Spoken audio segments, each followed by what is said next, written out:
This conference will now be recorded.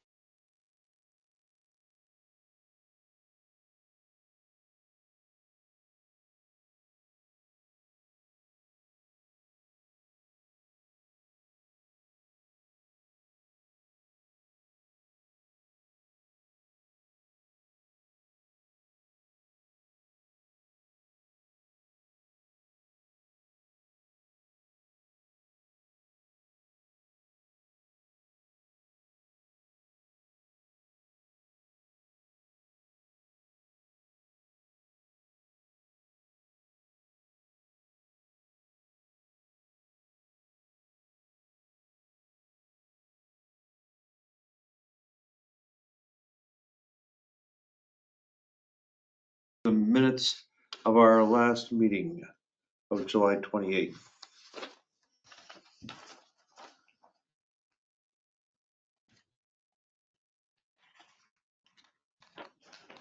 Motion to approve. I'll second. Motion and a second to approve the minutes as presented. Any discussion? Hearing none, all those in favor say aye. Aye. Opposed, same sign. Motion carried. Oh, Please note I'll abstain since my. one connection abstention. lost. Thank you very much. So it'll be 50 or 401.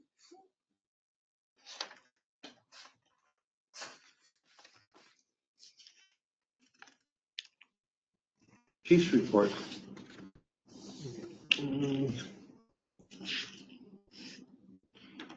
So right now, total staff is 38. That's made up of 9 officers, 3 driver operators, 22 firefighters, 1 probationary. We included now in the category 1 explorer, that's 1 chaplain, and 1 active honorary member. Currently, we're sitting at 245 calls for service. That was as of 8/19. I've had like 4 or 5 calls since then. Averaging 1.06 calls per day. If that were to continue, we'd finish about 386 calls for the end of the year. Breakdown on the calls is 70 in the town of Cottage Grove, 33 in Pleasant Springs, 112 in the village of Cottage Grove, and 30 mutual aid calls. There's the normal charts there for you guys to look over. Ladder 1 had its annual aerial inspection testing completed without any issues. All the ground ladders had their annual testing also without issues. Training for August is the UTV operations because we got the new tracks put on it, so all the people are training on the operation of that. September will be also SCBA familiarization. Training for September will be search and rescue. The officer staff also participated in fire alarm and sprinkler system training with Dave Jones Incorporated. And additionally, Cottage Grove Fire will be hosting Dakari and Mayfit training for Matterport training. The department brought on 1 new member in August and lost 1 member, so that's on that. Staff milestone was Trevor Cooper with 5 years and Morgan Johnson with 3 years.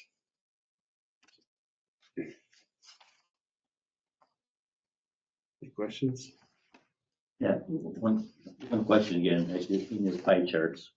Sure. For everything on that pie chart, is that people that call in to have service when it says, service calls and so on? Or You're talking are about, there some things that you guys generate yourself, or? you're talking about like the dark green, number Yeah, 5? well, actually, the whole chart there, but I'm talking about the service call and the dark green. Yeah, both, I guess. Number 5 there. Yeah. All 245 calls are calls that we are dispatched out. Somebody to. calls in. Yeah, so we are dispatched by the comp center to all 245 of these calls. They're generated by somebody calling 911. What would be a typical example of a service call for them? A service call, Let's see, we've got 13 of those. Maybe like a water leak. A water leak. Yeah, someone calls because they've got a 911 water for a leak. And you have to send somebody out? People call for stuff like that and they I call the mean, fire department. Flooding Then base, then flooding do you basement. take your big vehicle out here and go and say, hey, well, you know, So nothing that's we can one of do the, about it, or? that's one of the benefits of having Car One is Car Yeah. One will roll out first and assess or be able to cancel one of the larger apparatuses. If we get on scene with a smaller apparatus like Car One, we can get there and say, you know what, we don't really need a really large apparatus with all the staff, and we can slow everybody down. Or Car One will get there and go, you know what, we actually need a different apparatus. Maybe we can just use the brush truck, or maybe we do need the ladder because it's got specialized equipment for this type of scene. And we can get there ahead of everybody else and say, let's roll this truck instead. So that's one benefit of having our car for something like that. But other than that, we typically will have to respond. No matter what it is. Yep. Yeah. There are special circumstances with false alarms, and we did write up a news story or a letter for the village recently, which was published and will be published, I think, in their monthly newsletter this week or next week, about how we operate with false alarms. And if they get canceled before we're actually dispatched out, we won't roll a truck for something like that. If we're not canceled, then we do have to respond and actually go out and investigate some of those alarms that come through. So why do you suppose the Village of Cottage Grove has so many more false alarms than the town or the town of Cottage Grove or Pleasant Spring? Businesses. It's mostly the systems that are being installed, because like, it seems like a lot of the houses in the village are installing more like the ADT systems, the residential smoke detectors, the residential CO systems that call. And what's happening is like, they'll be cooking and they'll burn food or something, and it triggers an alarm, which calls 911. Then we have to respond. So, we just had one last week during training it was a burnt food. We got canceled en route. Happened to know the person that owned the house. So actually on the way there, I messaged them and said, false alarm we're getting a fire alarm at your house. Is this actually an alarm? And they did respond and say, I burnt food. So we canceled everything. So that was one that worked out where we didn't have to, we were able to cancel a lot of stuff, but unfortunately what ends up happening a lot of times, like we said, is we end up going there and they don't even know that we're coming because they don't realize that 911 was called, but that's part of their system. They set off an alarm, so 911 was called. You know, I think it's good that we put something in the Cottage Grove newsletter, but is there something else we can do to try to, I mean, clearly if there's something that requires you guys to head that way, it makes sense, but that's a lot. 35% of the calls are false. Yeah, so advocacy for training in air alarm systems is a big thing. So knowing what that time limit is from the time that their alarm goes off to the time that they have to either punch their code in or call their alarm company to cancel it before their alarm company is going to dispatch us out, so that they can cancel their alarm that's going to get sent out to us and then have us dispatch. They have to know, one, what their passcode is.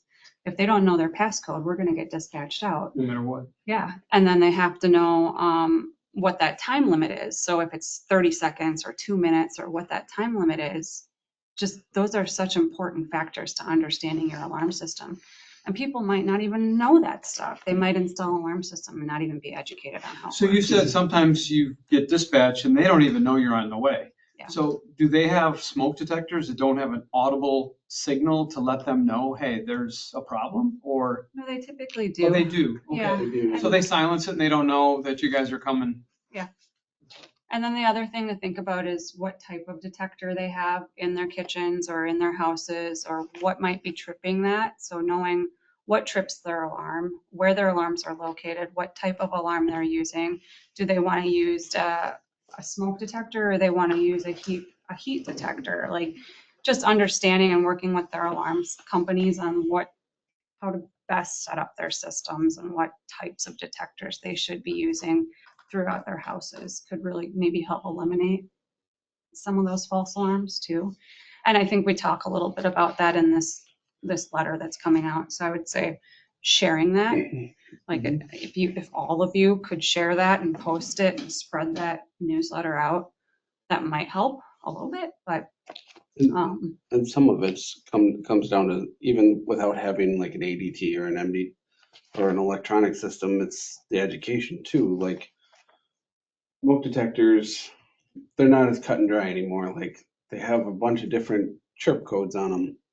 And 4 chirps mean this and 5 chirps mean this. And what happens is somebody hears chirps and they go, I'm calling the fire department because it means something's happening. But if you flip the detector over, it says 4 chirps is end of life, meaning the detector's bad because they only have a 7-year lifespan on them.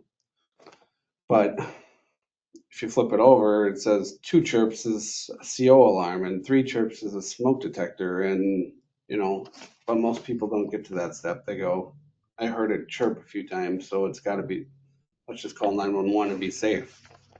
So that's a lot of those. We get a lot of those too.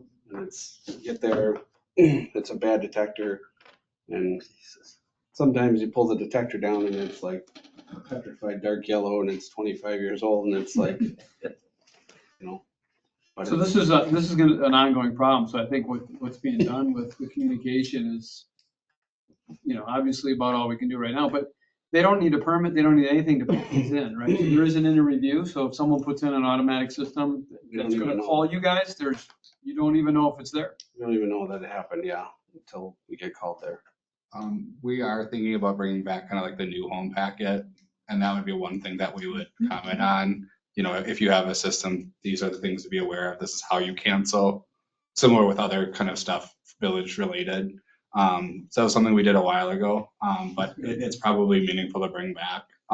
Because this is such an issue, we plan on doing this digitally and physical mail once a year will be included.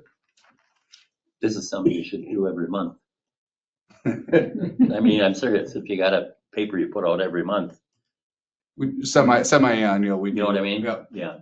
But I mean, if it's a real crisis, which it seems to be, it seems like even more would be good. Don't you like? She's always sitting behind the chief in case there's trouble. You ever notice that?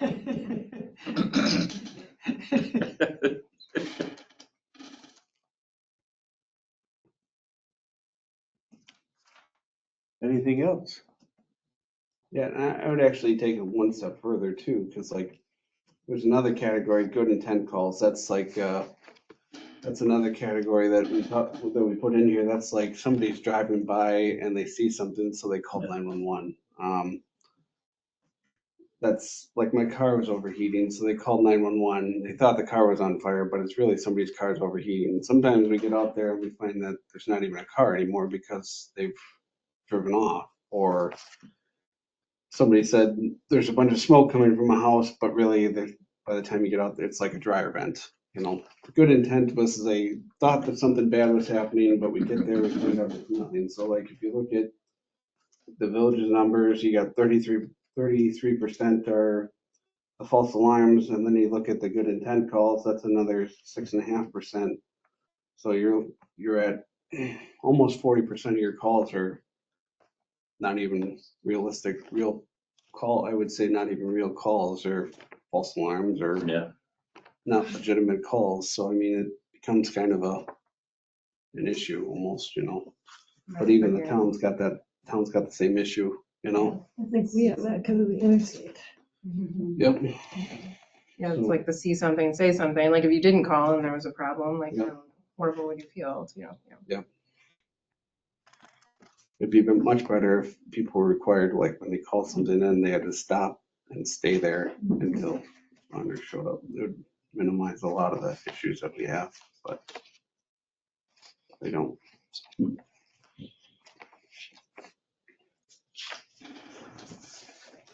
Okay, thanks, chief.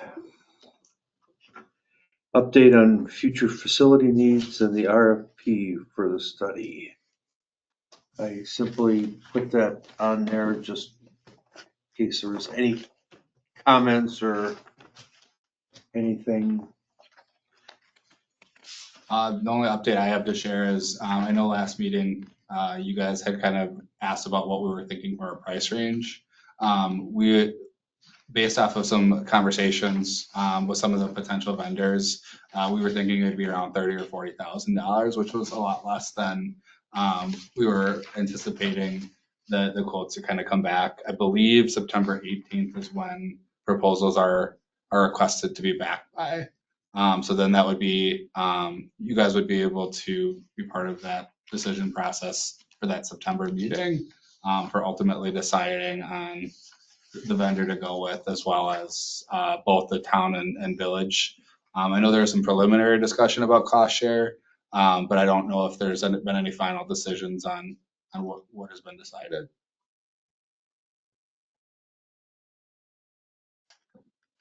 Well, there sure should be.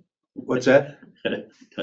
Share, we pay our share, they pay their share, not 50. Yeah, I mean, we're, I think- go ahead. I think it just becomes, because the EMS is a different kind of formula than fire. So I think that's where some of that discussion No. needed to be had. So yeah, whatever you guys decide. It gets a little messy because it includes EMS and fire. So And you could do a weighted average where half of the cost is based off of the EMS formula and half of it's based off of equalized formula. There's a way to do it to make it make sense.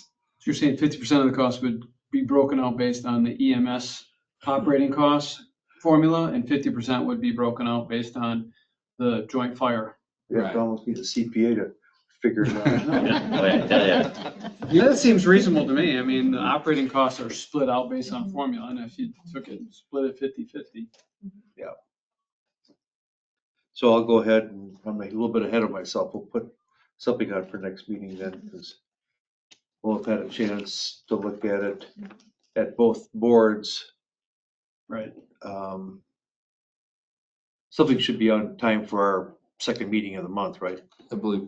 No, 18th. September 15th is the second meetings and September 15th. 15th is the second meetings and this is the 18th, so Okay. no. we won't have it. So we'll be the, 4 days First before our one. next meeting. yeah, so we'll be the first ones to take a look at it basically when it gets here. It'll come out on the day of the EMS meeting. Oh, yeah, okay. September 18th is just confirmed. All right, next item. Emergency Services Building, the fund balance report. Well, that's just in there for information, that's not. Okay. That's, what is this? No, it was just numbers. She just included the report No, for information only.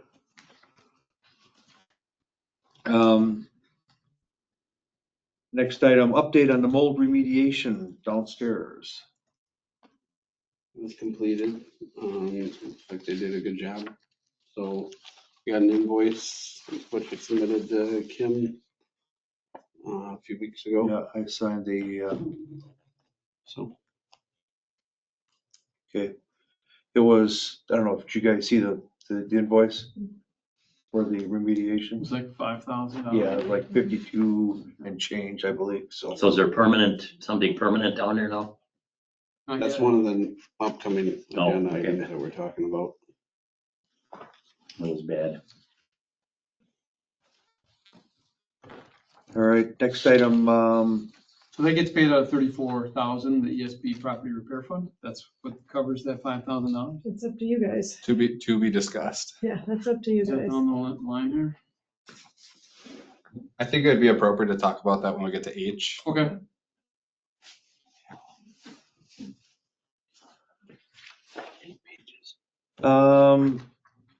the quotes for the strip and wax of the floors.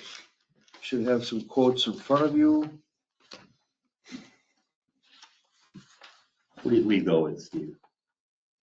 Town went with reliable for the police station. reliable.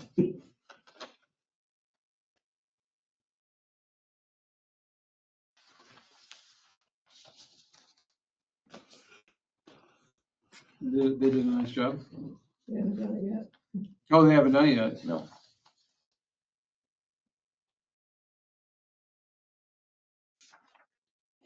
It's interesting, they gave three different levels.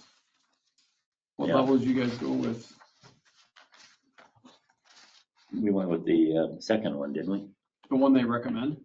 Yeah, Yeah, and then what else do we go with? We went with, well, we had we had Here. restrooms. I think, The tile and grout? yeah, we went with, well, our restrooms are not tile and grout. No. Painted cement or something, aren't they? What's The that? restrooms in the police department are different, Yeah, restrooms in the PD are just painted concrete. so that's a different, when we compare.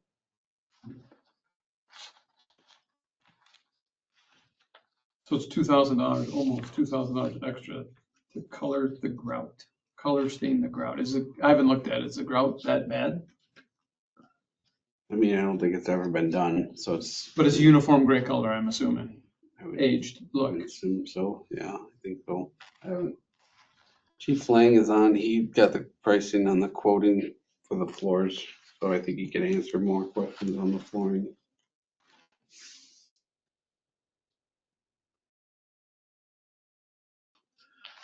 Or not, Chief, you on? no, he's also out at Deerfield tonight.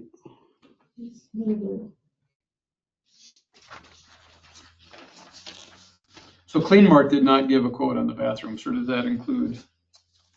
that's why It's we just the figured it was a floor. lot cheaper, you know, because they didn't give us, they weren't gonna But the do service, anything. the services performed is just strip and wax without it broken out. 3 coats of floor finish for $5,700, but Reliable gives you 3 different levels. Even their high levels less.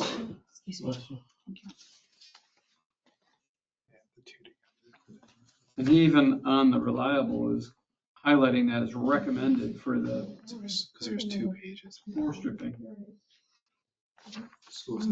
And see, nothing on here even says anything. Yeah, that's So, I mean, that's so, expensive, Yeah, you got a question now right away.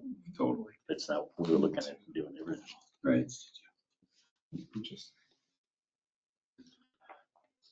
So you got choices on this one, which is, you know, Mhm.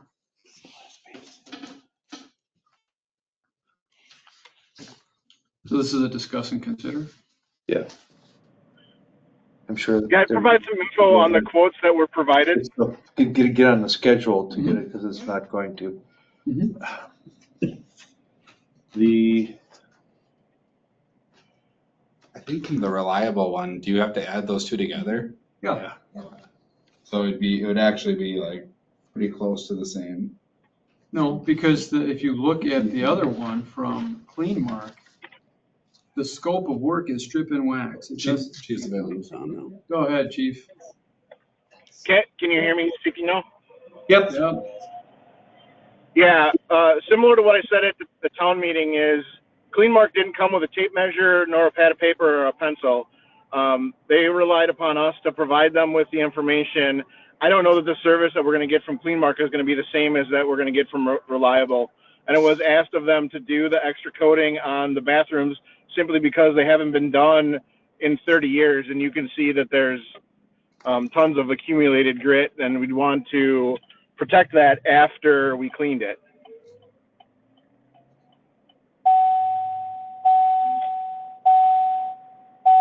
But is it true that Clean Mark does not include any of the grout work? I asked for it. I have no idea why or what he did with that quote. Like I said, I provided him all the information. He wrote the quote the way he chose to write it, and I requested them to do similar cleaning of the bathroom floors. I feel like not to make funny of the name, but the Reliable quote is the more reliable of the 2. It certainly looks that way. So your recommendation based on meeting with these contractors is go with reliable. As you look at the three levels, did you have a recommendation or are you aligned with what he's outlined?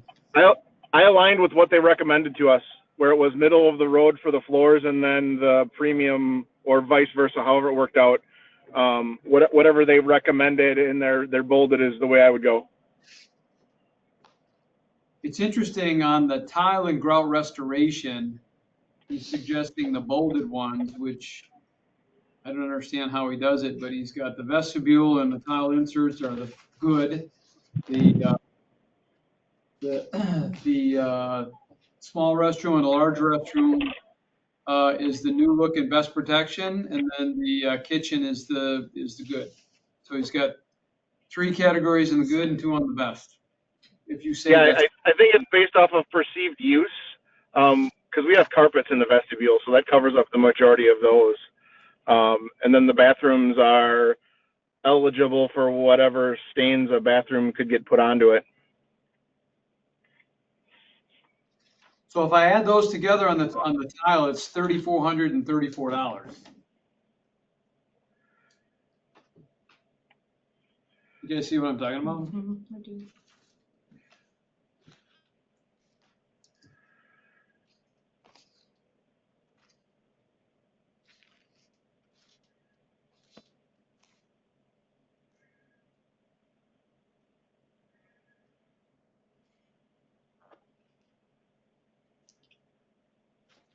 Those are the Oh, discussed. the discount, it's What's not that? factoring in the discount line. He didn't bold the Volume discount. Cleaning discount. 2988, is that what it is? Or what?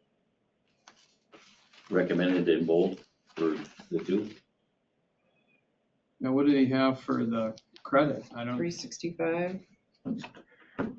Volume cleaning discount, right? is the middle one? Red. Oh, but I guess I don't know which one. So he's got these in bold. So if you look at the tile, he's got the first 2 items under the good, the second 2 items under the best, and the third item in the kitchen under the good. So you add those together in bold, it's $3,434. But the volume cleaning discount, can we Gives take you the $646? 2988. 46, yeah. What? Must be $446. He must have prorated his volume 10%? discounts based on which column they came out of or something. Somehow you get to 2988. What's the discount? It seems like a good buy, and you know what they're gonna do. That's the key. Okay. So you pair that with the vinyl, the previous page recommended. Takes care of all the floors. And walls. So what is that, 5,000? 834. 5,834.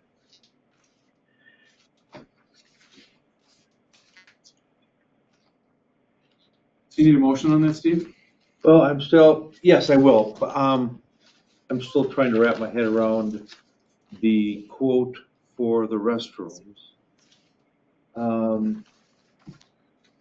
I see the bolded quotes for the 2 restrooms is what, roughly $2,800, give or take. Yep. All right. Then if you start adding up the vestibule, the tile inserts, the kitchen, that comes out to that $43.25 before the discount, correct? 3434 before the discount. And he's got some magic discount, which must be about, what is that? Okay, 400 and some dollars. It's a where, percentage, I can back it in. where you, I must be just wacky today, so. You do the 99, the 434, the 679, the 2162, No, Steve, it's. Steve, look at this one. So start in the This first one, this column, one. take 253 and 120 and 220. okay, the bolding isn't that And then good on here's my our copy. semester. That's, yep, I this- gotcha. That's very That's subtle. where the Yeah. 34, You 34. could When use a the different printed out, color. it's- Ding! Light bulb went off.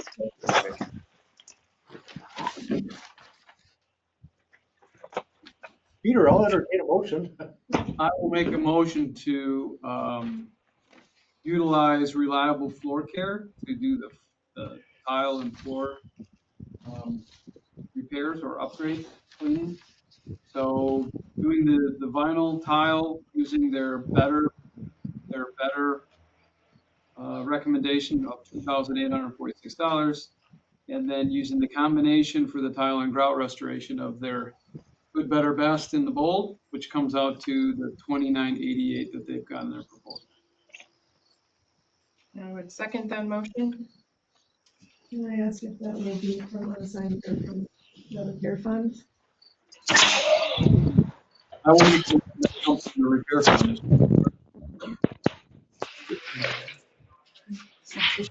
Somebody She on. fine, okay? She's like, Somebody dying. There's a motion and a second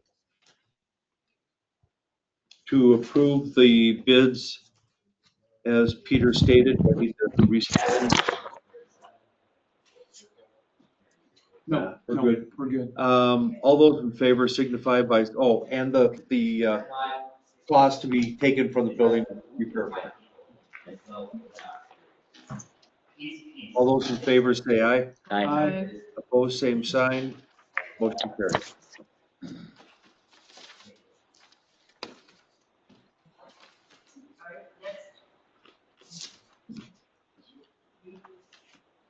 Update on electrical upgrades. So they came in and they did the Chief Lang and I actually went down to Electrical Solutions, met with them. Can you mute? Thank you. Finally got a hold of them. They came in and they did the main meeting room, which is one of the places that we had them agreed to do. And they did the 2 EMS offices, those are all done. They didn't realize that they were supposed to do the lights in the high bay for the apparatus bay, which were, I don't know, they got those ordered to do. So those are supposed to be coming. The meeting room, the way that the lights were originally wired was what's called an inboard outboard, where the one light switch does the 2 outer lights and the other light switch does the inner light. When they redid the lights, they took a shortcut and did it so that this row of lights would be on one switch and then that row of lights would be on another switch. So it'd be like this one switch would do this row and that row, and the other switch would be like this row. So they kind of took a shortcut. So I called them and complained about it, about how that wasn't the way that it was, and they need to come back and fix it. And they're supposed to come back and meet with me and look at it when they're come back with the other lights. So I don't know when they're coming back with the other lights. They did, we're supposed to talk about the quote on the other lights. I did have them update the quote because I was asked to get prices to do the whole rest of the building like we talked about. And they honored their original quote from last year. They said they'd give us the same price.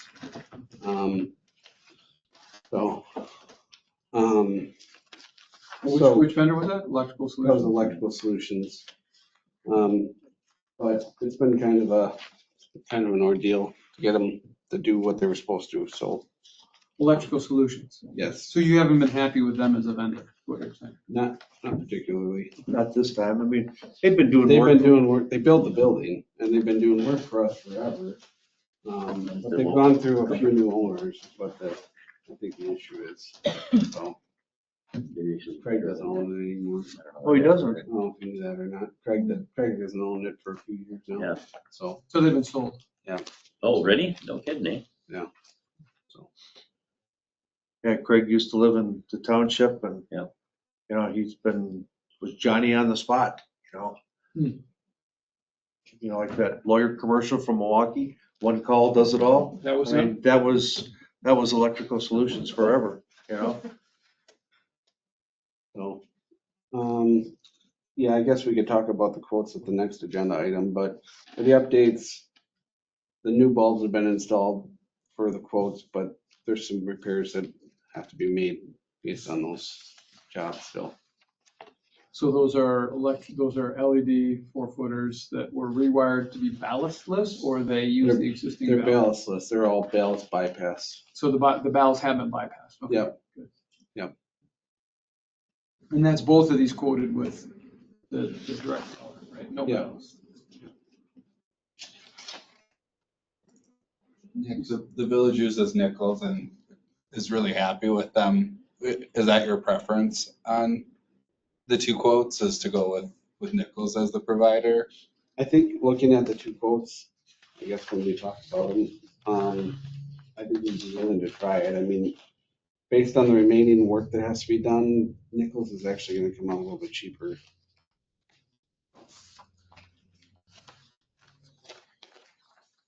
So it's hard, I went through it and I'll be honest with you, I spent so much time on it, I still couldn't align the total scopes match. Yeah. So do they, I mean, is the scope of work identical? So Electrical Solutions, they didn't give me a new quote. They just said, we'll honor your old quote. So everything's exactly the same. So a bunch of the work's already been done on the Electrical Solutions quote. So you have to really select what's been done and what hasn't been done and subtracted. So their quote's really not a quote. So their quote is hard to navigate, so consequently, that's why we've been passing the quote back and forth, because the three of us have been doing the math 3 times to make sure that we gave you the right number.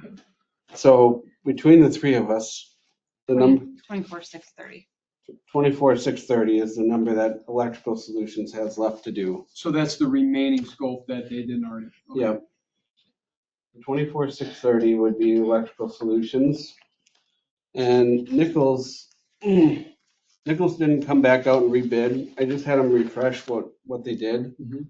So theirs is a not to exceed. So they're using, a bunch of the work's already been done. So they're not gonna exceed the 23,407. So they're gonna come out, if we approve them, theirs is gonna be cheaper than the 23,875 that's on their quote. So on the quote, it says lump sum. Yep, 23,875 is their quote. But because a bunch of the work has already been done, Oh, even if this work's already been done. yeah, Well, so both quotes contain scope items that have that have already already been been done, completed. yeah. So their quote, I guess their quote wouldn't also be a direct quote either. Theirs is a not to exceed also, so it's a 23,875. If we approve it, theirs is not to exceed, they would come out, they'd build an actual list, it'd be not to exceed 23,875, so it'd be actually cheaper than this. But either way, Nichols Electric would be still about $800 cheaper, and Nichols is gonna actually do all the exit signs we have a bunch of exit signs that are burned out as well, which Electrical Solutions wasn't gonna do yet. So But do you have a signed contract with Electrical Solutions? we don't have anything with either of them right now. Oh, you don't? No. So the way we did it is we had both companies did these 2 bids. This one from Nichols is refreshed to this year's prices. And this one from Electrical is literally the exact same as last year's. They just said they'd honor it. Okay. And what we did last year is we picked out a few places or a few items that they wanted to do. So the meeting room, the EMS offices, and those were approved, but nothing else on this Electrical Solutions was approved. So it was just like a few items were done on it. Oh. And same with, we haven't done anything with Nichols yet. So it's really your guys' choice. If you wanted to move forward with the whole thing, you could go with Nichols, you could go with Electrical. It's up to you. So. It would be good to get the Nichols quote updated with the items that are completed. If they're gonna charge, it'll be a lump sum contract. Or they would need to change it so that it'd be a not to exceed. But I'd rather see them just delete the scope items that are done, update the price and leave it lump sum and we move forward. Sure. So you want to table it and come back to next month?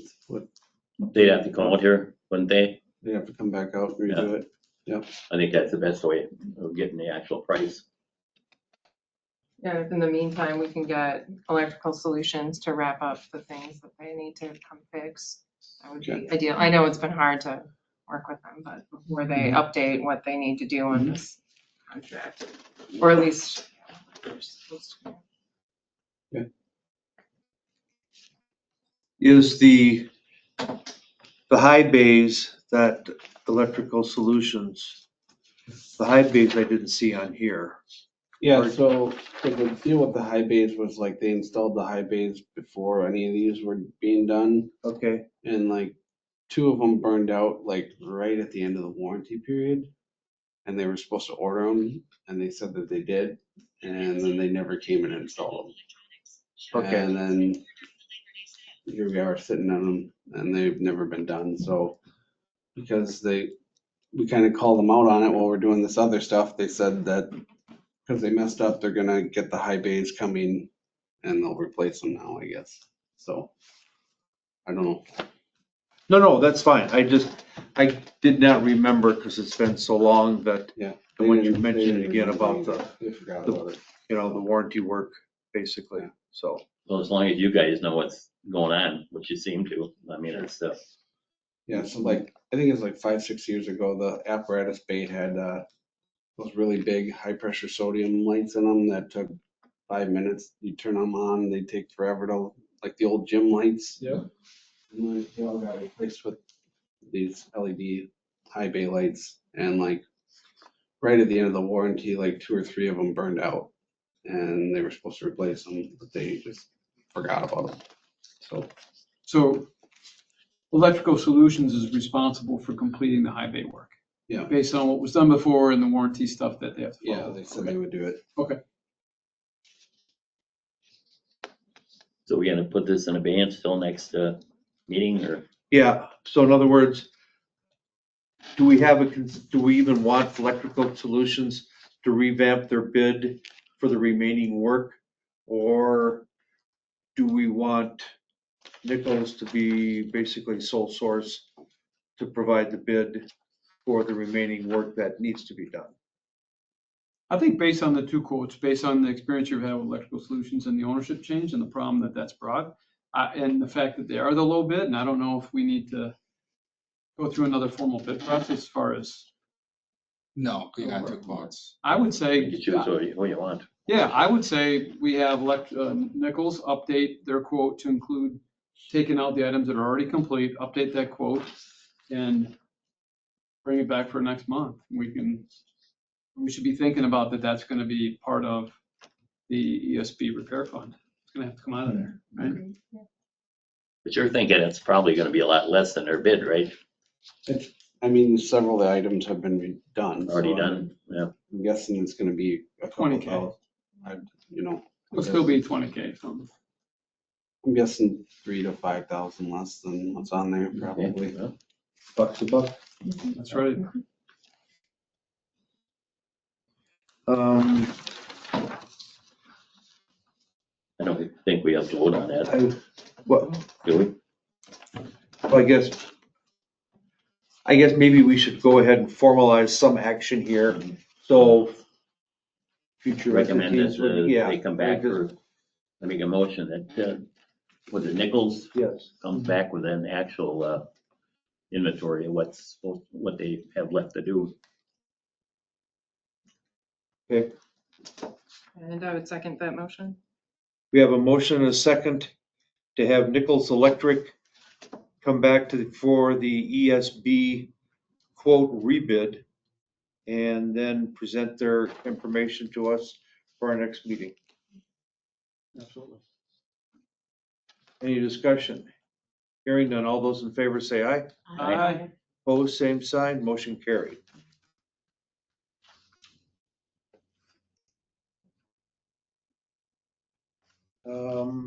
High-tech quote.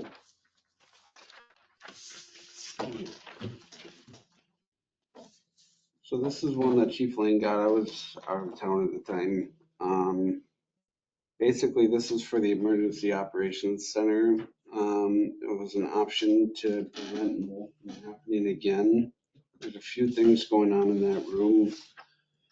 The first is that there's no return duct out of that room. So when the door is closed, there's no way of getting the air out of the room really. There's not a good way of getting the air out. So they would add a return duct. Then they've got a price to add an electric dehumidifier and a commercial thermostat with auto changeover.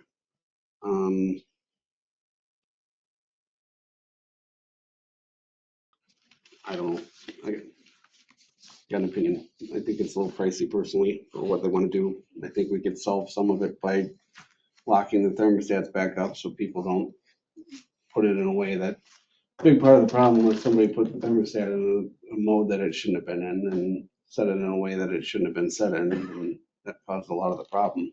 So I think if we put the thermostats back to the way that they should be set and lock them back up like they used to be set, then problems like this wouldn't happen. So there was no heat down there or something to keep it dry, or what was it set at? Humidity was Well, what terrible. happened is the thermostat is in the training room Yep. for Deer Grove. And it was set to heat and it was set to 68. And the actual room was 73 and the fan was turned to auto. So anytime it's above 68, the fan's not gonna run and it's not gonna do anything. It's just gonna sit there. So basically all summer long, it's been sitting there, not running the fan, not doing anything because it was still set for winter mode, which was heat. The fan and auto, which commercial buildings for the HVAC code, you can't have a fan and auto. It should be in on mode because it's a commercial building. So it's by code, it's supposed to be on. So when I found it, I turned it back to on, set it to cooling, set it to the right set points. And if it were a certain type of thermostat, I would have locked it right away, like the ones that are upstairs. But that definitely helped just circulating the air right away. But there's no return duct.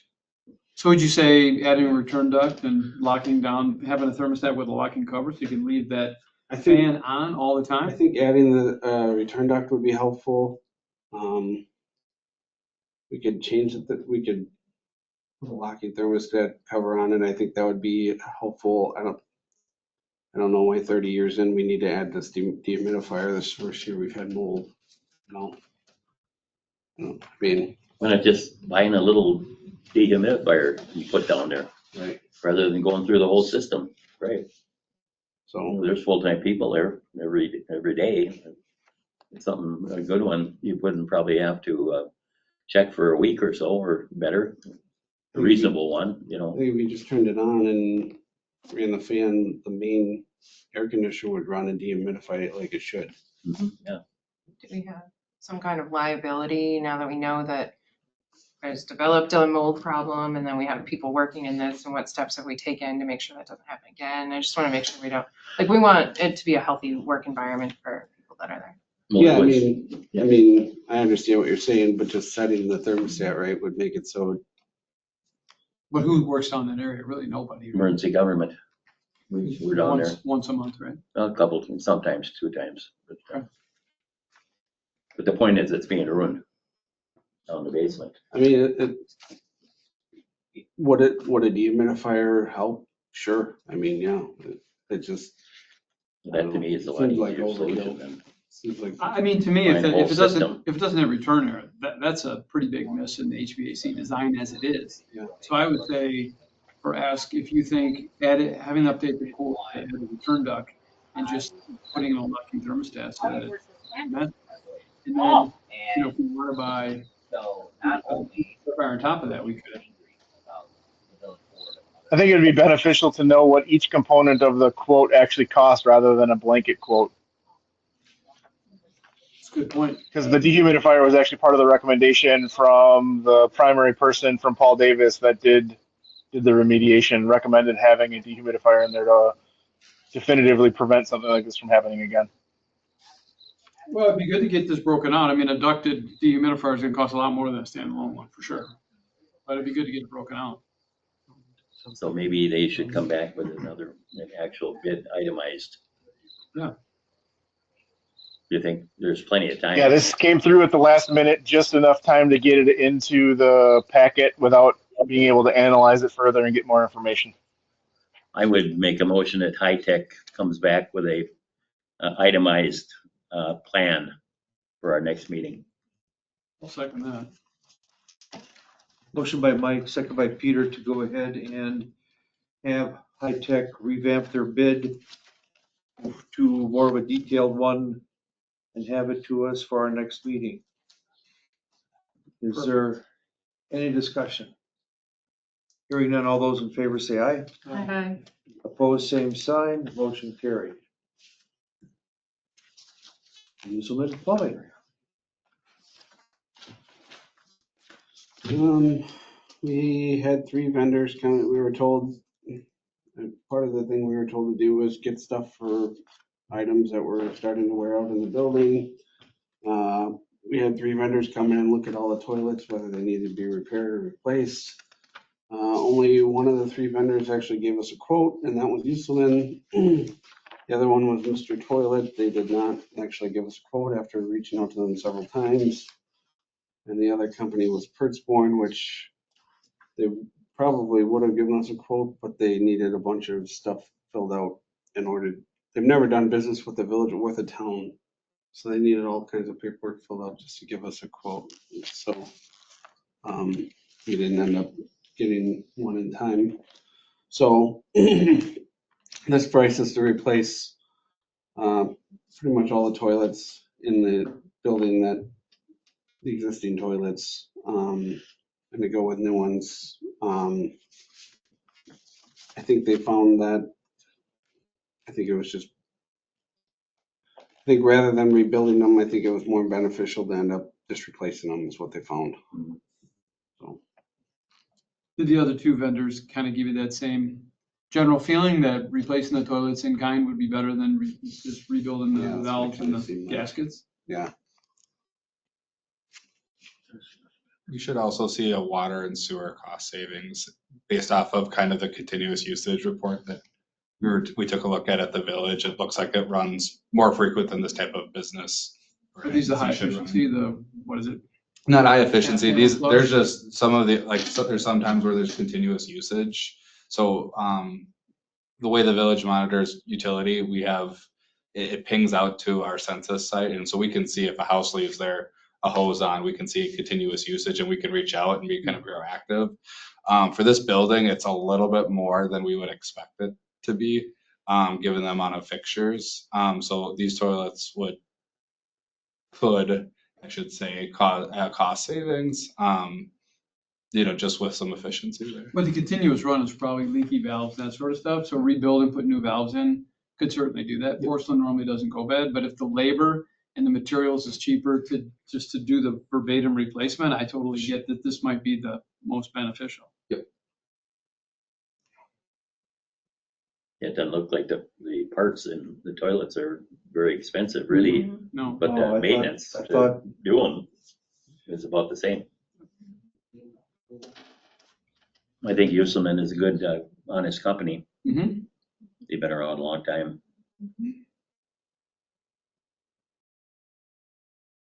And they took the time to give us a bid. Alrighty, I would make the motion to proceed with Uselman Plumbing quote for the repairs out of the ESB repair fund. I'll second that. Motion and a second to approve Uselman Plumbing's quote for the bathroom repairs and replacement. Any discussion? Hearing none, all those in favor say aye. Aye. Opposed, same sign. Motion carried. Universal striping quote. This is the apparatus bay. A lot of the tape has started to peel in the floor and a lot of the apparatus have changed, so a lot of the stripes are kind of in the wrong spot now. So both Chief Lenny and I have discussed having the floors redone. This quote, I've kind of looked around for other companies. This is the first one that I've actually found that gotten back to me that they would take the old tape off, clean the floor, and then install the new reflective tape. And this includes materials and all the labor involved doing it. So, and that's to do the whole main apparatus bay. Who did it the last time it was updated? It's been a while, I take It's it. never been done. Never been done. So this was, looks like just he calls it a quick estimate, so they would formalize it. Yeah. So they gave you this brief quote, so the next steps would be for them to come out and formalize a quote. Is this like just a budgetary? Or is it a Yeah, not to exceed, and they'll come and do it, or we? Yeah, I think that we were trying to get this into the 2026 ESB budget, Mhm. but if you guys, I didn't know if you guys wanted this in the ESB budget or if you wanted this into the repair, so put it out there for discussion, I guess. I think, unless it's so bad that, we've got other safety or other operational issues with it, it seems like this should be put into the 2026 budget request. I mean, it's not a lot of money in the broad scheme of things, and it needs to be done. It's not an actionable quote, though, Sure, right? So we could use this as a placeholder for budget. sure.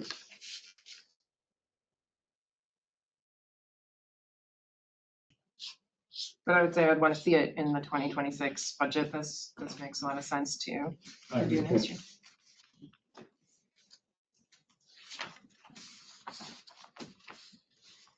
And you'll direct him to give you I'll get a formal one from him and I'll try to find another company to at least have to quote for it. okay.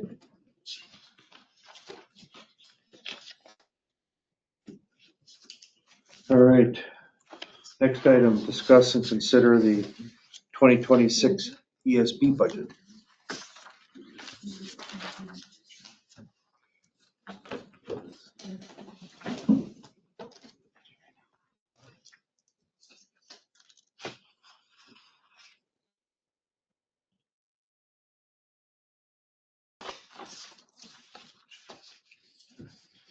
So before we do this, we want to talk about funding of the previous two under the current, right? So you'd included at the very first one, the fund balance. So am I reading that right? The current fund balance of the ESB repair fund is $82,278.84. Is that correct? That's right, and that's without any contribution from the town or the village this year. The 40,000 that was budgeted this year, 20 from each, that's not in there. Okay. So the motions that we made on stripping and waxing the floor, $5,800. The plumbing for $4,400. That will come out of that. So that's The plumbing, you didn't. Which one was it that you didn't humidifier? Yes, the 5834 from Reliable, sorry.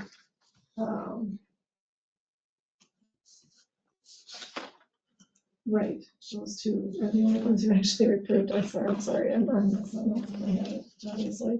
And then we'd recommend the mold remediation, that unplanned cost would be pulled from the building maintenance, the ESB fund.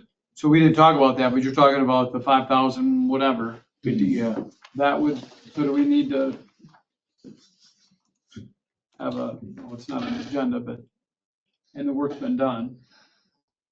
Yeah, I think it's appropriate still, because these are kind of sub items under each. If we wanted to do a motion under this item. So under the item of discuss and consider ESB dehumidifier bid, the mold prevention. So we talked about having High Tech update the bid and break out the costs. We could also make a motion to charge that invoice to the ESB repair fund. Do we need to do that? You'd have to do a motion if you're gonna pull from that fund. Can we go back to that item, Steve? Item E, I can make a motion on. If you're gonna recommend spending the entire quote, money for the quote, No, make a motion to pay that invoice for the mold remediation out of the ESB repair fund as the source of funding. Am I missing something? I thought that's what we did at first. I don't think we use the term. We didn't use the term.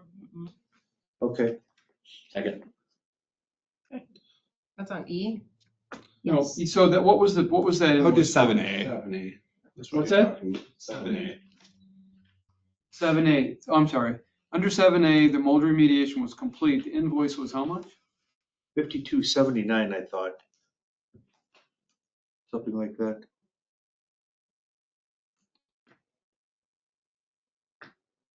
So Mike made a motion to pay the 5279 from the ESP fund, is that, I thought you made the motion, I seconded. okay? Between the two of us, we got a motion and a second. Good job. All right, teamwork.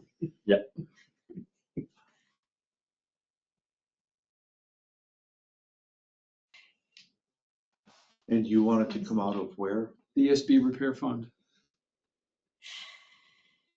Cam, Yeah, that's fine. you have no issues with that? No, no.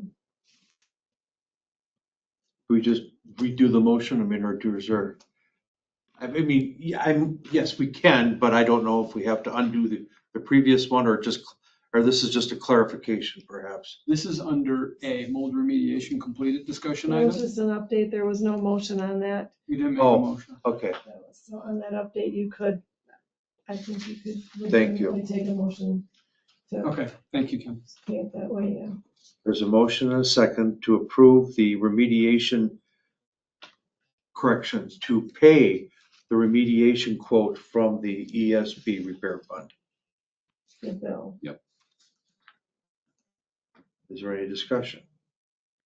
Hearing none, all those in favor say aye. Aye. Opposed, same sign. Motion carried. Back under H, the village, that discussion went back to the village board. So at the last meeting, I had mentioned that I would go back to the village board and see if they'd be willing to contribute the additional $20,000 this year, kind of bring it back into the budget. They said that they would be amenable to that. So should the commission want to formally request that, you could do that under this item to, formally request $20,000, or village and town contributions for the emergency service building fund. Okay, I guess the question is, if there's $82,000, these three items that we approved, it's $16,000. That leaves over $63,000 remaining in that fund. So is it just cleaner for us to, in 2026, have the town and the village contribute $20,000? So we had one gap year, essentially, this year, because neither the town we're nor the gonna pull village 20 contributed. grand though out of that for the lighting. Excuse me. So from because of the timing of when the town and village discussed this, the town actually levied that $20,000. So I guess, correct me if I'm wrong, it'd probably be easier for it to come out yet this year. The For the town has town. it budgeted to contribute the And 20,000. we have, Okay. yeah, and so I think when we were talking about this, kind of when we were doing the math, the roughly $30,000 for the lighting, and then whatever kind of after these miscellaneous small, we would kind of put to the side for a possible generator. Okay. To be kind of considered after the facility discussions. Yeah, because And Yeah. something in the future. Yeah, so we just kind of earmark those funds for that larger purchase. Mhm. And it doesn't have to be, but just kind of, that would be the general plan. Can't afford to do that. and then that basically from Nichols Electric, that quote, whatever that amount turns out to be, is gonna come out of that money also. Mhm. So that Yeah, if we don't do this, the ESP repair fund will get fairly low. very yeah. low. And so how do you wish to proceed, or what is your suggestion then, as far as a formal request for the village? Hey, village, pay up. No, it's just I think Pete or Renee or Heidi can give that in an update, and I could have it on the agenda for this September 2nd with the budget amendment to pay. I don't know for procedurally how the town would prefer to have that request come. Just tell me when I can put it on the bill. which Yep. month. So the town has not made a contribution to the ESP We repair. haven't made a contribution because the village hasn't, right? Okay, But the so- town has. but we budgeted for it already. Yeah, So so generally, I mean, usually in a normal year, I would have, in around March, the March is Marchish bill for the village, I would have included that. And I didn't this year because I knew the village had not committed to it. And so obviously the town didn't put theirs in either, because we don't want that to get lopsided and have to keep track of the fact that the town has more money in there than the village Yeah. does. So, So I'll make a motion to request that the town and the village make a $20,000 deposit or contribution to the emergency service building repair fund. Sounds good. Each. Each, 20,000 each. When for now, Now, Now, right, for this year. September 1st, for 2025. Second. motion and a second So on the next. to request the village and the town to make their 2025 contribution of $20,000 each to the building repair fund. Excellent. Any discussion? Hearing none, all those in favor say aye. Aye. Opposed, same sign. Motion carried. So now Cameron talking- was yeah. just pointing out that, I mean, if you look at where your budget is this year, you're over budget on the maintenance of the building. One big expense there was overhead door that was $9,400. And so he's suggesting that next meeting, you have an agenda item to decide if you want to use the repair funds to cover that expense, which was already paid, just to get your budget to not be over budget. If So when I you, look at the budget, what line item is that? well, if you look at that budget worksheet that I gave you, that I kind of have it all broken out by category, and so the building maintenance, your budget 12,000? this year was 3,000, you're at 12,000 already.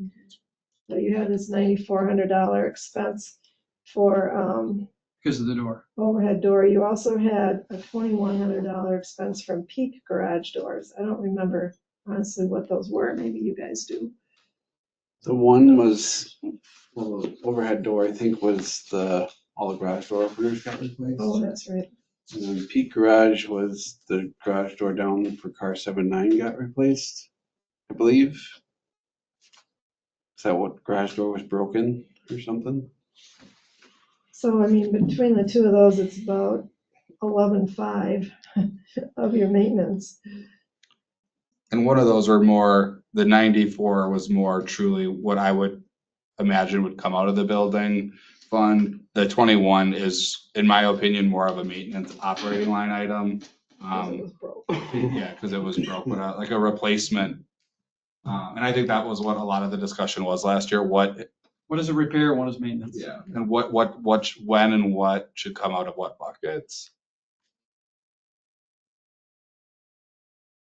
So you're suggesting next meeting, we have an agenda item to talk about where the $9,000 to overhead door should be allocated, Yeah. if it should be reallocated, right?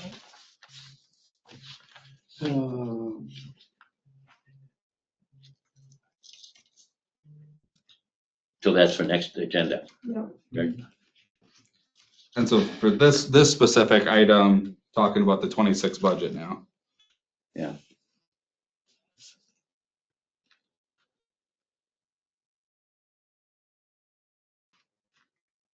So the worksheet that we have has nothing in the budget column. I took everything out. Dr. Stevens said, do you want me to make suggestions or do you want them to figure it out? So if you want my suggestions, I can tell you what I would suggest. I left them in my copy. But yeah, the big one, I mean, most of them are pretty much not much change from last year, probably. The big one though is the building maintenance, because again, we want to get real with that and not be falling back on the repair funds every time it's something that we know we're gonna have to do. So, I mean, gas and electric, I probably wouldn't change it from what it is now. We're kind of on target. Mm-hmm. Makes sense. Water and sewer, I was gonna bump it up by about $150 to 3,000. But that would be my suggestion. Makes sense based on 24. The HVAC, again, we haven't spent any this year because Hightech didn't get here when they were supposed to, so I don't have a new price on that. That's based on last year. Based on what I know right now, I would probably leave it where it is. We are gonna go back to high tech and get prices soon, for the town's budget for all the other buildings, so, but from what I know right now, I'd probably leave that where it is. Okay. Insurance, I don't know, I just kind of rounded that up, that never goes down. So we're Elevator, at 46.75 was our premium this year. yeah, Wow, that jumped a lot. Well, everybody's jumped. yeah. So you take that to what, $4,700, $4,800? I was gonna say at least 47, but I don't know, they always 20%. tell me when I call them, obviously, they never give you a quote. It's very, very early, and they usually say estimate like 3% or something, I don't know, I just rounded it up, but to 47 in my Sounds version, good. but. They definitely don't lose money, do they? Never. no. No. Elevator and telephone, I would drop down a little bit because we now have a much cheaper phone service over there than what we budgeted at last year, so I was gonna say 2,100 there. Okay. The generator service is a contracted amount, that's $829 for just the maintenance service on it at least. Mhm. Building maintenance, again, that's the one you guys need to think about. Cleaning supplies, that's a bill we get from EMS each year at the end of the year for all of the, like, chemicals and things that they buy for the building, and then they come back and bill the town, well, both of us for it. So just looking at how it usually goes, I was gonna suggest 1,500. 1,500, yep. And cleaning, again, we haven't gotten our cleaning bids this year. We did talk about it at the town level, whether we're gonna get bid different janitors. We talked about it with Eric on, with these guys on, we all kind of agreed that we'll just get a price from Crystal Cleaners again, hopefully with a little tune-up like you always have to do with janitors to remind them what they're supposed to really be doing. And so I was gonna suggest 3,600 for what I know right now. That makes sense. So the big item is building Building maintenance, where you want to be on that. So the ESB repair fund, both the town and the village would put $20,000 a year into that fund for the last several years. Correct. And we didn't do it last year. We didn't do it for 25 We didn't, well, for this. this year, Right. so. It's the first year in like 4 years that there wasn't a It contribution. goes back to like 2000 it goes back a ways. I can't remember now off the top of my head, but it goes back a ways. We've been doing that, started out at like 7,000 the first year, and you have the whole sheet. Yeah. 2012, we've been doing that every year. But it doesn't sound like the village is interested in doing that in the future. They would rather just budget more realistically for what we really think we need and have a better. But is that a cleaner way to do it, Cam? I mean, this commission is made up of town and village, and so there's this money to take care of that building. I think we want to take care of the building, and do we want to go to the village board and to the town board every time there's a $6,000 repair? Shouldn't this board have the latitude to make a decision at the recommendation of the department to do that? And so it actually becomes easier if you budget that line item in the building maintenance as opposed to the ESB. Because then the town as the fiscal agent of that facility would take care of those maintenance items as they pop up, as opposed to having to come to the commission for those approvals. So like, for example, for next year, if you know there's gonna be about $3,500 in there for the striping, you know, a starting point in a recommendation to me would be about $10,000, because you know you're gonna have $35,000 there. You possibly might have some additional HVAC or other major repairs that come up. I don't know what other line items could.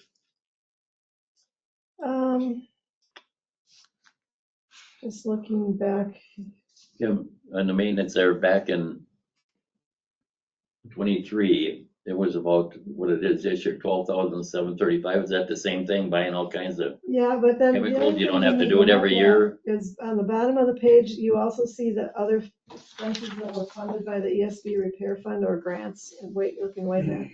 And so, I mean, that like, for example, in 23, there was 7,700 that the repair fund funded. That was beyond the 12,000 that was in the building spent by the building maintenance. So when you start adding those together in 24, actually building maintenance came out low. I'm not sure, that doesn't seem right to me. But anyway, there was $7,000 in repair funds that were used. So I mean, you kind of got to look at that overall picture. There were some other years where there were some big ticket items that were paid by the repair fund. But typical things would be,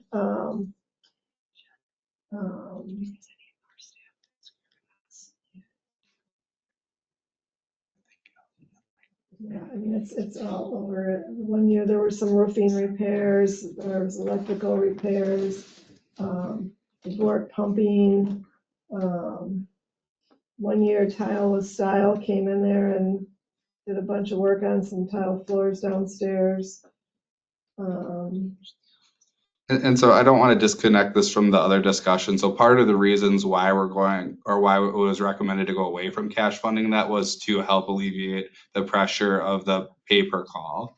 So that $20,000 instead of being deposited can go to help offset some of that increase on the town and the village. Prior discussion. It'd be interesting to see the building maintenance line item, budget and actual, with the ESB repair expenditures. And what is the total between the two? And how stable is that? I'm sure there's spikes, but is that a better gauge for what this Well, budget that's might? what you see here. I mean, if you combine those two numbers, you could really consider that's all I don't see the ESB number back to 2020. Down to the. Oh, down at the bottom, I'm sorry. But some of those years, there were some big things, like in 2020, what was the big ticket item that year? The town doesn't track, I mean, what I'm showing you here is a spreadsheet, and I'm pulling it out, kind of classifying what's repair and what's everything else, because we just track one line item for the building, so it's a little bit, takes me a little bit longer to figure out what's what here. But in 2020, what do we have? We had $13,000 to high tech, so we must have bought and Furnace replacements. furnace replacements. Electrical Solutions had 2,700. There was 4,700 to Accurate Electric. There was $1,800 spent on the sign service specialist. So that was a big year. In 2021, Bachman Construction, $3,500, High Tech, $7,600, so another furnace. Some more at a Peak Garage Doors, $2,500. So there was $1,900 in repair funds that year. There's been, the last 3 years, there's been between 6,000 and 7,000 each year coming out of the repair funds. So I feel like, your 3,000 needs to be more like you said, 10 or 12.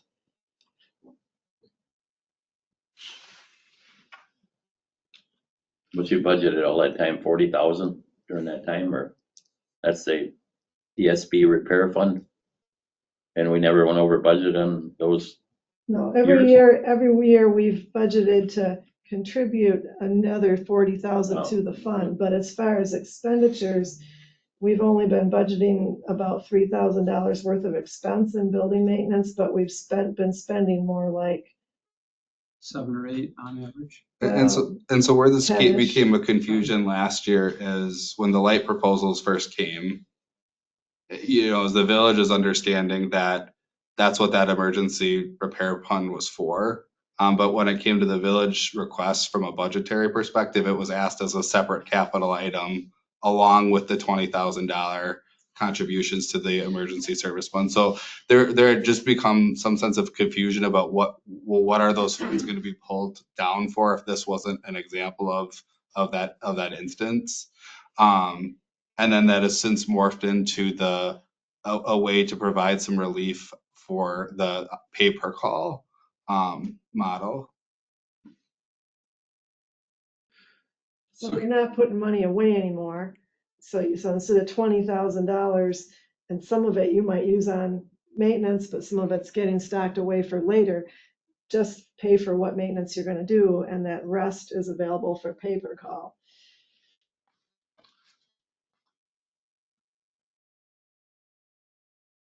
So you're saying that the building maintenance line item should be like 10,000, not 3,000? Right. And we would be in a far better spot to cover most of it. If we miss, we have the repair fund, which if it had 82, we put 40 in, it'll have 122. What we talked about here tonight was $45,000, which includes the Paul Davis mold remediation, the floors, the lights, the plumbing. That was 45,000. You take that off. The ESB repair fund should have $77,000 available after that, correct? Am I? Okay. So if we change this line item to 10,000, we should cover most of it, but then there's this backup, if you will, that's able to cover some costs. The only thing is that generator you talked about. Well, that's a long term. That's a big number though. Yeah, it is. And it'll be more. And just the mechanism, so Kim bills the village 50% of whatever the actual costs are. So let's say the actual costs are 11,000 on that line and it's budgeted 10. I'm still paying the town 50% of that line item. So it is good that we get that number as close to as possible. So from a budgeting perspective, but ultimately, if you raise that number and Kim we only have $2,000 of expenses in that line, it's not like the village is paying the difference The to village get and it the up. town both have a $4,000 favor bill. Mhm. Got it. I think that makes total sense if you guys are aligned with that. Looks to me like we're doing pretty good. So you think 10 is what you guys are thinking? Makes sense based on the Yeah. spending in 24, 23, 22. I mean, Mhm. 20 and 21 had some big numbers, but if you go to 10, you're much closer. And you're gonna take care of some of the major things you know about this year Yeah. yet through the repair fund. Good point. I don't want to keep or, put off other maintenance. I want to make sure that we're realistic, that we can stay on top of some of these. Yeah, it's about Right. time, Need to be actually. maintained. And that's why it's really good that you're getting quotes ahead of budget time now, so that you're thinking about these things and getting them into the budget next year. So plugging in that 10,000 to the other numbers that I kind of mentioned, puts you at 51,199, which is 25,599 each for the town and the village. Under the operating line item total. Yes.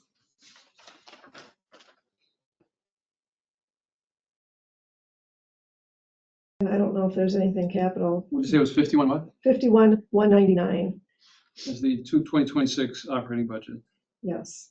proposed?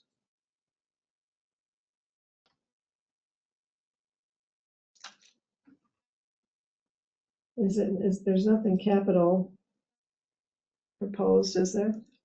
You had the thermal cameras. That's Oh, fire. fire. You're talking about the fire or the ESB budget? ESB. ESB, Nothing, right? nothing. Capital. And then we're not gonna do any repair fund contributions Just the request that town and Yes. village get come out of this, for right? this year. For 20,000.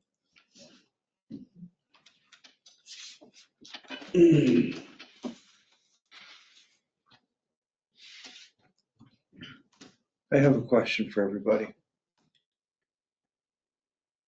Mike, you just briefly referred to the generator that we have. And because of the fact I'm extraordinarily ignorant on what current costs would be, would it be wise just to get a quote as to what it would cost to replace it at this stage of the game? I mean, as far as having a quote, I'm not suggesting that we change it, but I'd rather have sticker shock now and be able to potentially fix it before the, things go bad with it, or it fails or whatever kind of thing. And if it's some extraordinary amount of money, we can all start thinking about how we're gonna fund something like that. Yeah, we don't want to be surprised later. We want to know what we're looking Yeah. at. Well, it can't hurt to do it, obviously. My only concern for you is like, if you do your facility study and they say, let's just say hypothetically, the facility study says add on to this current building, and they say add square footage, then your current generator, you replace this generator and the new one isn't big enough for the new square footage that you added. Now you just put a lot of money into a generator that isn't big enough. Yeah, yeah. And if you do, say your facility study does say to add on, it's, buying a generator out by itself is pretty expensive, but rolling it into a facilities addition probably isn't super noticeable. Yeah, I to guess Steve's what I'm point, I saying. don't think he's asking to move forward with the purchase. I think No, just. I just want to find out how much, say to replace what we have Right. now, how much it would Well, cost. And then I would do a quote for current and then what would be 120%. That's what I would recommend of square footage. Yeah, I just, Yes. I agree with you 100% that it's a little premature to be, you know, pushing hard to replace it based upon not knowing what the facility study is gonna be. But the one we have is usable. Yes, No. oh yeah, But it could go. it's Sometime. 30 years old. And where it would be helpful, are we talking like, because in my mind, I'm thinking like 80 to 85,000. If a quote came back and said 150,000, that from a planning perspective would completely change on the village perspective. And here it's a town. Alms for the poor, alms for the poor. If the study comes back and says another building on the north side and doing something here, we'd be getting 2 generators. You know what I mean? Right. Maybe they give you a deal. Yeah. Chief, whatever you ask for, you get. So you know what I mean? I gotta always make him laugh. So do you have that contact info from the generator The, maintenance guy? Because I'm sure Yeah. he could give us a quote for that. yeah, And we've replaced a couple. If Yeah, if you could send Yeah. me something too. at least just they'll get your quotes a back. quote to replace this one if it died without factoring in any. Sure. Anything bigger and to service. Okay. Yeah, if you have contacts, that's. Yes.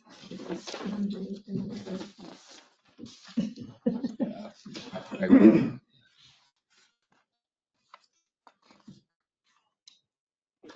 Any other items we need to talk about with regards to the budget?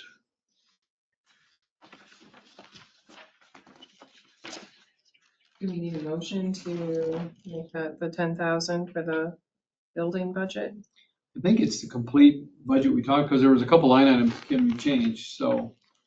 So I think it depends on what is the discussion tonight, is to have Kim bring back a budget that looks like that in September? Or are you guys ready to actually approve that budget as Kim? Yeah, because I don't think either the Identified. town or the village needs it until after your September meeting, so I can bring it back and you can look at that, and then possibly I might have firmer numbers for like janitor and HVAC too, in That'd be case great. those change.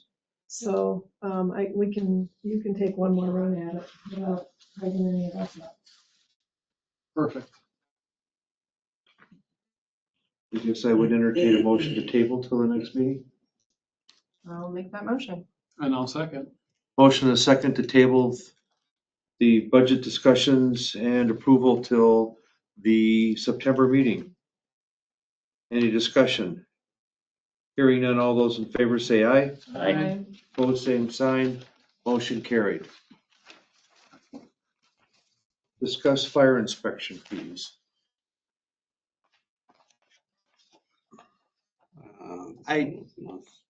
What's that? Is this one you put on there? I did. Okay. I got another bill from the company I work for. I just got the fire inspection fees for the city of Marshfield. And it was like, you know, I mean, it was as bad as what I told you about the way Oconomowoc was. And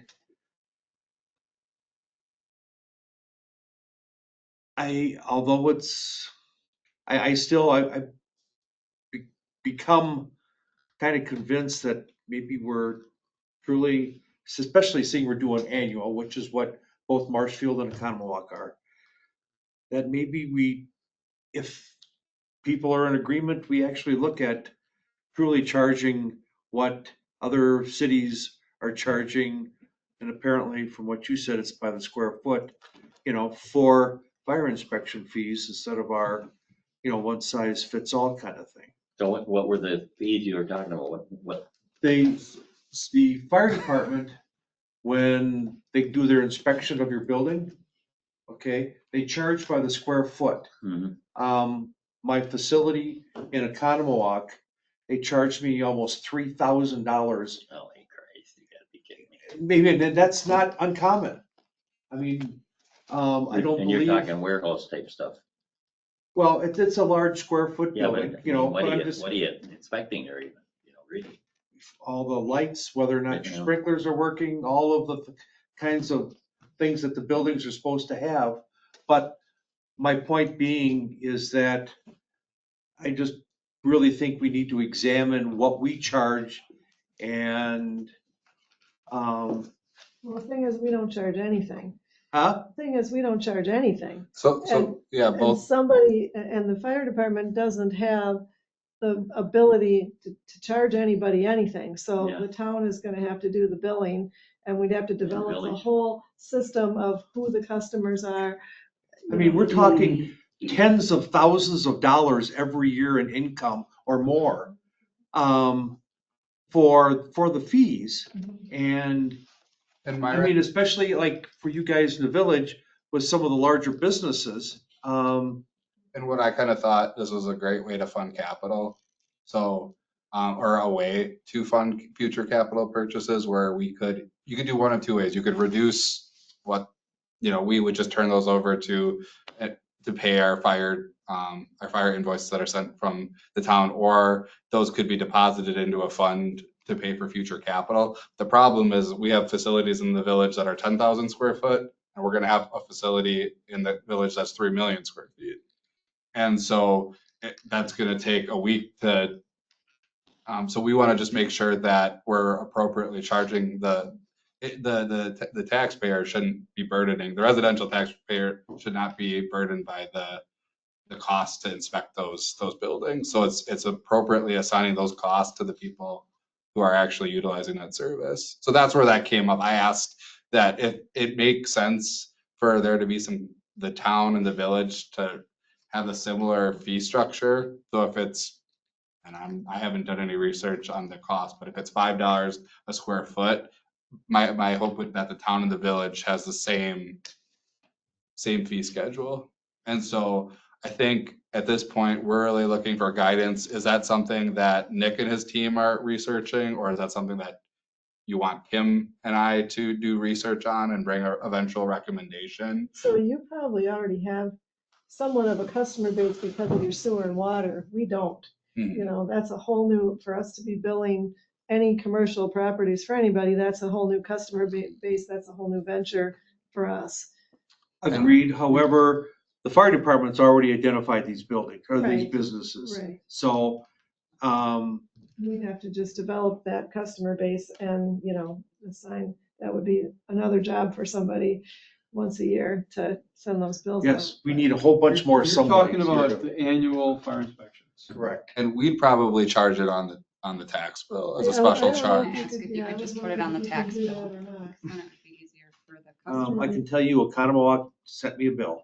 Yep. Payable in 30 days. So Middleton does not charge. I have a plant in Middleton, and they don't charge us for the annual fees. So what I would So, recommend doing is sending a bill in July. It's gonna be, and then say it's due by August. If it's not paid in August, that can become payable on the tax bill. So we either get the money early, or it becomes a delinquent user charge that we could put on the tax bill. The invoice has to be generated by somebody. That's not a problem with the village, on the village side. That, we could do that fairly quickly, and we could probably, I can't imagine how many inspections are in the town? 80, I think. So, I mean, yeah, it's not undoable, it's just a whole new venture that we haven't had before. We don't have any utility billing. And if you were to recover the cost of inspection, what is the cost of the inspector? And So inspectors get paid $15 an inspection. So we bill the municipalities for each inspection. So, I mean, I've got 1,000 different thoughts going on in my head right now. I know that you have other ideas too, that you're pursuing in the village that is going to create a financial impact possibly for businesses. And so I want to think about the different impacts too, as far as inspection fees and throwing another fee on there, because there's just different fees and stuff generated. And what do you want that to be per square footage, and what is the cost going to end up being? And who's going to do the work and all of that. And right now, we're volunteer staff and coming in. So having the fire department do that, I think you're asking a lot from us to start generating fees and coming up with that and doing billing. And I don't necessarily know if that's a venture that we as the fire department want to take on as far as billing for inspections. I don't know that I would ask for you guys to actually do the billing. I think We it just need should a listing come of, from yeah. the municipalities themselves. You have to report the And I mean, it's easy enough for us to get you a list of all of the places we're doing inspections at. That's super easy. We've got Excel spreadsheets we can generate, and we can tell you exactly where we went every year and how many inspections were done. So I think that's pretty simple. Most municipalities that are doing this, and I don't know that it's a lot throughout the state, basically generate an ordinance and they do it by square footage. So that's how they're doing it. But I would agree with you that if you can designate those funds towards apparatus or future needs for a specific fire department resource would probably be. Unfortunately, we're lucky to have the inspectors that we do. But $15 these days, wouldn't hardly pay to start your car, let alone, go out and actually spend anywhere from a few minutes to over an hour or more, depending upon the building size, checking it out. There's gonna have to be some discussions at some point too, when the one building comes online, like you said, 3 million square feet, $15. Some of the inspections are. Be there for 3 days. I mean, some of the inspections are like 400 square feet, where the other ones, like you said, is 3 million square feet. You get paid $15 to do 400 square feet and 3 million square feet. It's gonna take a week. It's gonna be It's gonna several. cost more than $15. I mean, And I think the expectation is that we're passing and that's how I would communicate it. We're passing on the cost of providing that service. And I don't know if, like for that specific example, if there's a separate kind of agreed upon dollar amount, and then we have a small, medium, and large fee to simplify it and maybe that one's considered extra large, that is separately, and that could simplify the process. That's like anything less than 1,000 is small, anything between 1,000 and 30,000 is medium, and 30 to whatever. I guess we can do some research and bring that. I think just with how the timeline to do the research and to get something implemented, this would be like a January 1/27. Do the research between now and there and propose something for that implementation. And that's something we can definitely do. Some do a base and then a cents per square foot. So yeah, I think the next step is to have some research done on the different ways it's being done and how we would do it. I mean, Amazon, if you use this Florida example, it's a $66 base charge and then 2 cents a square foot. 3 million square feet would be $60,000. Yeah. And they probably have somebody doing this full time. Right. Well, that's the thing is, I mean, if we're gonna be charging Why would we even? all this money, it needs to go back to the people that are doing the inspections and not just sitting in the village. Yeah. You know, Like passing on the cost. you know, and so there needs to be, just like any special charge, you need to be able to justify what you're charging for. You can't just pull a number out of the air and say somebody else charges this, so that's what we'll charge. We do in 2027 or 2029, I can't remember, as we're building out and planning for the future, kind of plan for a full-time fire inspector for the municipalities. And using 2% dues to help fund that position. But as you're thinking about this plan, that helps support that also. Which I think you're gonna have to do, because how are you gonna find a volunteer for as many inspections as you need? It gets to be a lot.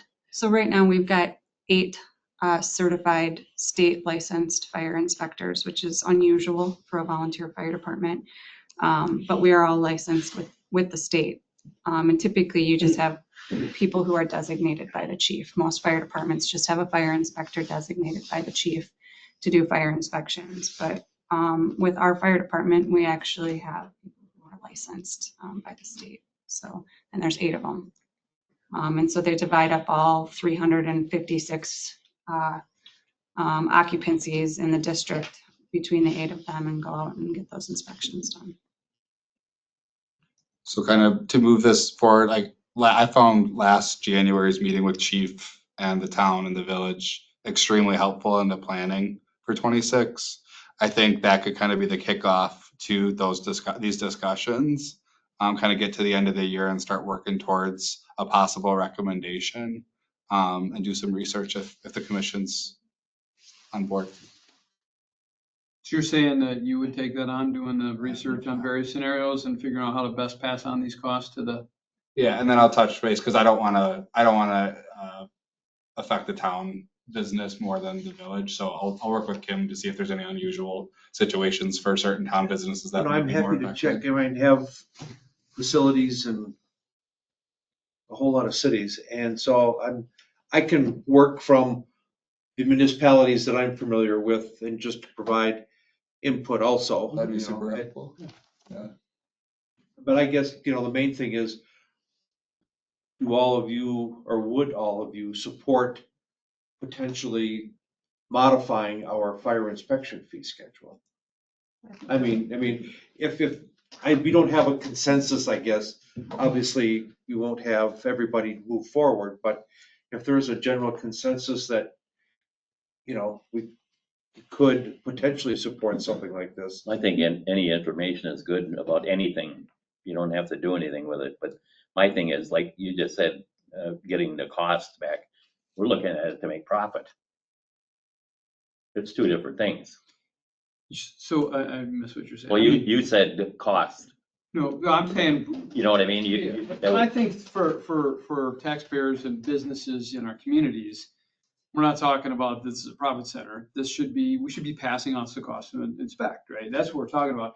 Whatever Yeah, it I costs, agree with that. whatever it costs to inspect, you should have to pay for that. That's for your own good, that you have a fire inspection, that your facility meets the requirements for fire suppression, et cetera. I go for that, what you just said. Okay. Fine. Because some of these are arbitrary, and Yeah. that's where the research is, how do you do this in the best interest of both the communities and the businesses that are impacted, But the if we're commercial gonna try to operations. make it where we put that money into the, maintenance of the building over here, that's a little different to me. Mhm. No, I agree. hate to I agree, say it. yeah. We don't want to beat people to death. No. I mean, you gotta look at the cost to do the inspections, to get certified, all that stuff. It should be covering all of Yeah. that, but we can't just make it a number because somebody else did. Yeah, I agree. But yeah, the people doing the inspection should be fairly compensated for the work that they're Yeah. putting in Sure. some of these facilities. Sounds like they're not, yeah. So I guess we're kind of in agreement. We have a project for next year. Absolutely. Okay, thanks.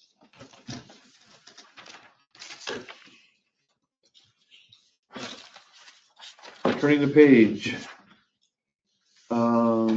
Update, again, this is just there if there's any additional information to be had.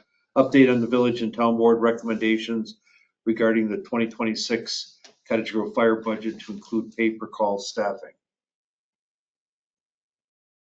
And the town does support it too.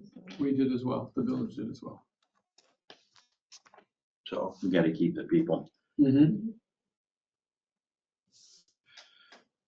all right. That's it for that one. Yeah. Discuss and consider the 2026 fire department budget. Have we discussed that enough would that, when it comes back next month, we'll work our magic and get it approved? Yep, I don't think there was anything more that we had to talk about at this meeting. The one that you had in your packet just Nick can correct me if I'm forgetting about something else, but it just basically has the length of service awards taken out. Yeah, because you guys voted against the LoSa stuff, so we took that out of it. And all these numbers are still pretty preliminary, just like a lot of our, like I said, we still haven't had our annual services done on the truck, so I don't know if there's any big repair items that have to be done. So a lot of these numbers are still pretty loose.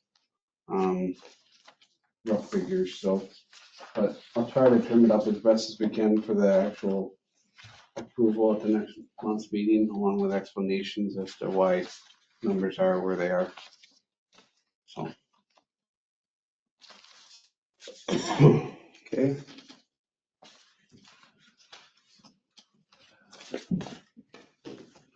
Next item. Next month's meeting date and what we're gonna talk about. So did you want to talk about the thermal imaging cameras? Oh, yes, The capital? sorry. Nope, I missed that. Is that in there? Yeah, it was, Mike, it's just this little sheet here. Oh, the little sheet, okay, yeah. Sheet. Anyway. So Nick in April and I had a discussion last week, I don't think it's 2026, but that relay, potential relay, is that that's past 26, or is that something? It's past 26, so that'll be 2 years out. Radio channel, yeah. So yeah, the only capital item we have is 3 thermal imaging cameras. Those are to replace 3 of the older ones. So we did a couple of thermal imaging cameras a few years ago. Those went on the frontline trucks, engine 3, ladder 1, and engine 4.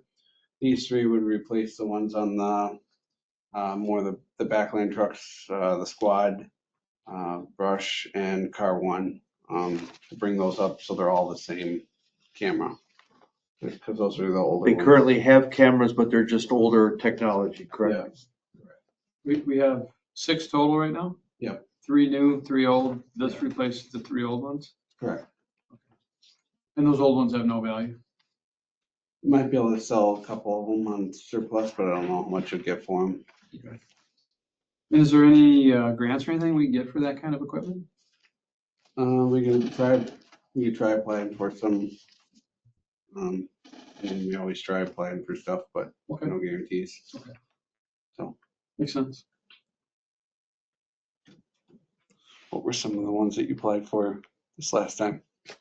I try for Firehouse. There's one with the Public Safety Commission, the Good Neighbor. I usually try like half a dozen different grants for different things. So Okay. we'll try. Anything you can do would be great. Thank you.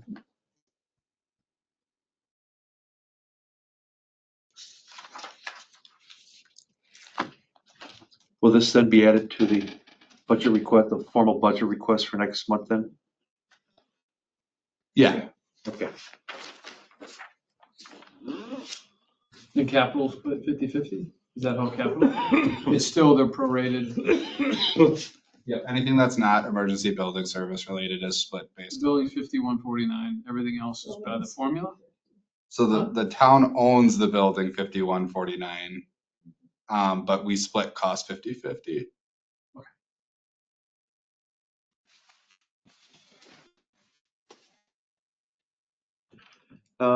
Next meeting date, looks like September 22nd.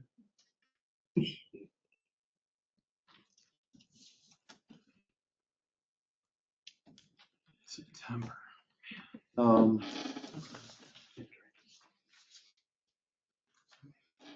That's also the same night as landfill, and that's our budget meeting.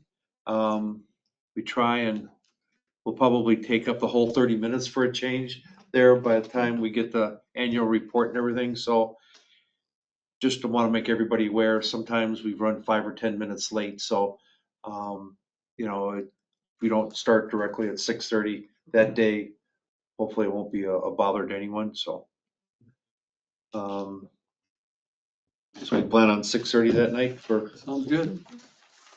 All right, and the agenda items are gonna be, the quotes for the electrical, high-tech,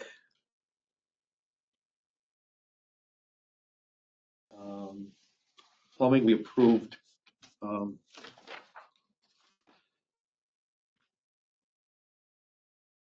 And You the want budget, a recommendation on using the ESP funds for that overhead door expense earlier this year? okay, That $9,400. Mhm.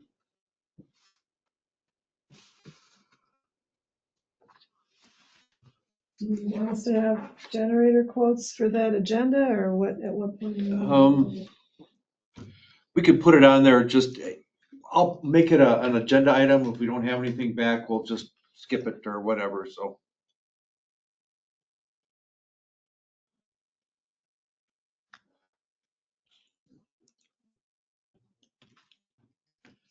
Anything else? Besides the usual. Motion to adjourn. Second. Motion and a second to adjourn. All those in favor say aye. Aye. Aye. Opposed, same sign. We are out. Thank you, everybody, for your patience tonight.